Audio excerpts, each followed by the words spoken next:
Вот конкретно, без размывания там каких-то терминов экономических, конкретно, что вы будете делать по инвестициям? Будут ли они в Абхазии?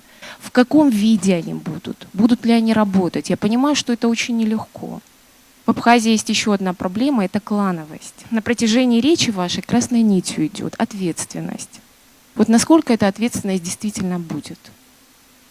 Невзирая на то, что кто кому как доводится. Вот у меня два вопроса по инвестиционному проекту, не этому, а вообще в целом, и по клановости. Нет, мы не отказываемся от инвестиций, но мы должны четко определить нашу формулу. Для меня самое главное во всей этой истории, в первую очередь, не должен быть ущемлен быть народ сам. Это главное. Мы для этого и есть.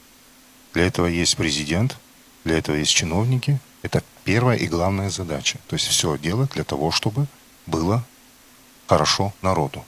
От данного проекта, любого проекта. Любой проект – это основа.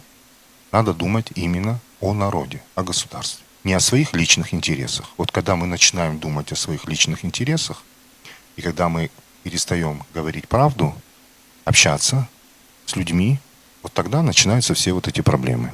Мы должны четко сказать инвестору, и он должен понимать, стоит ему заходить в Абхазию или не стоит заходить, выгодно ему или невыгодно. Когда говорим о таких вещах, как льгота по налогам, я не считаю, что у нас в Абхазии какое-то обременение есть и самые большие налоги. Я думаю, они самые низкие на постсоветском пространстве.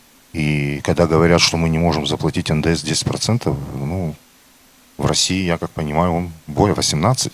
Я бы, например, больше дал бы упор, льготы именно нашим индивидуальным предпринимателям и юридическим лицам, с кем будет работать этот инвестор. Именно с нашими. Если он будет работать с нашими, которые созданы и зарегистрированы у нас в Абхазии, и их деятельность развернута на территории Абхазии, то я бы, наоборот, дал бы вот здесь льготы, именно нашим предприятиям. Соответственно, эти льготы бы получил бы сам инвестор тоже. Что касается работников, даже вот привлекая, вот мы говорим, что 50% должны быть сотрудники, то есть жители нашей страны. Но мы один момент упускаем. Нам говорят, они не квалифицированные, не узкоквалифицированные. Таких специалистов нету. Но если нету, тогда давайте мы их переквалифицируем.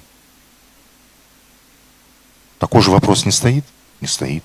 И мы начинаем тогда привлекать уже иностранную силу. То есть мы должны задать тон, дать свою формулу и сказать, сделать так, чтобы максимально выиграли, конечно, две стороны. Инвестор тоже заходит не просто так. Конечно, он хочет тоже заработать и иметь свои дивиденды. Но чтобы это было справедливо и им, и нам. Обоюдно должно быть. Второй вопрос. В моем случае это не пройдет. Я 10 лет работал, еще раз повторюсь, в высшем органе финансового контроля Республики Абхазия в контрольной палате.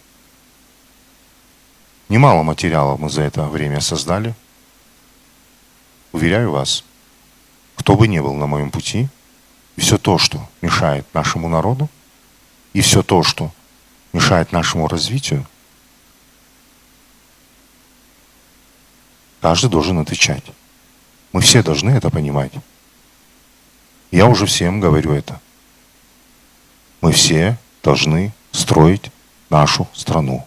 Не только я, не только вице-президент, не только чиновник. Мы все должны нести эту ответственность. Да, сперва она должна наступить наверху. А потом она тихо-тихо начнет спускаться вниз. И дойдет до каждого. Только так. Другой стороны у нас нету.